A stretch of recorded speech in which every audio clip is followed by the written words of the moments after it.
এখন ইমাম সাহেবের 4000 টাকা বেতন দেব। আমি বললাম 4000 টাকা বেতন দিবেন, আপনার মাসে খরচ কত? আমার মাসে খরচ এরকম ভাবে 40,000 টাকা।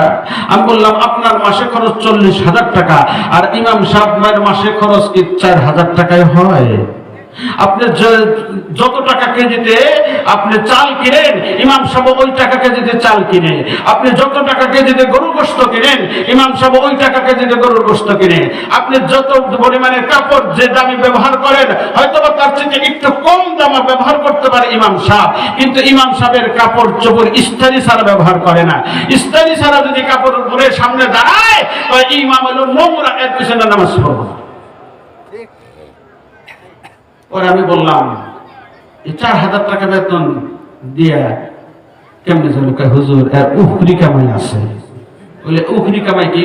মরা গাড়া খাওয়া মিলাদ এই সেই আবি দাবি।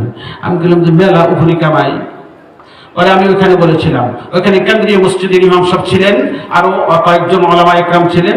আমি তখন বলেছিলাম এই ইমামের পেছনে আপনাদের নামাজ হবে না। কেন হবে না? এই ইমাম সাহেব নামাজে দাঁড়ায় তার চিন্তা করবে, হায় হায় বেতন পাই 4000, পোলার টিউশনের বেতন, মাদ্রাসার বেতন, আমার নিজের বাজার, আমার কারেন্ট বিল, আমার গ্যাস বিল, আমার এই বিল, আমার ওষুধ পানির টাকা, এগুলো আমি কোথায় পাবো? এই চিন্তা ভাবনা মাথায় নিয়ে ইমাম সাহেব নামাজ পড়ে 4 রাকাতের জায়গায় 3 রাকাত পড়েই সালাম ফিরায়।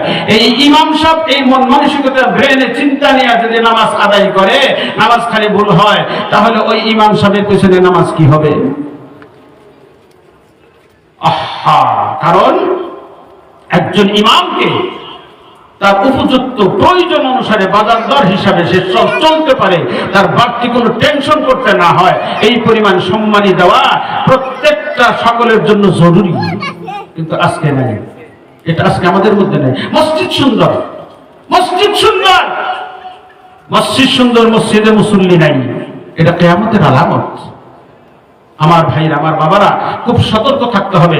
সর্বদিকে মসজিদ যারা আমরা পরিচালনা করব, আমাদের দ্বারা কোনো রকম ভাবে ত্রুটি না হয়, কোনো আলেম ওলামা মুয়াজ্জিন ইমাম মুয়াজ্জিন বেইজ্জতি না হয়, অসম্মানী না হয়, কারোর কাছে হাত পাততে না হয়, এই দিকে সতর্ক চৌকান্না থেকে আমাদের পরিচালনা করতে হবে।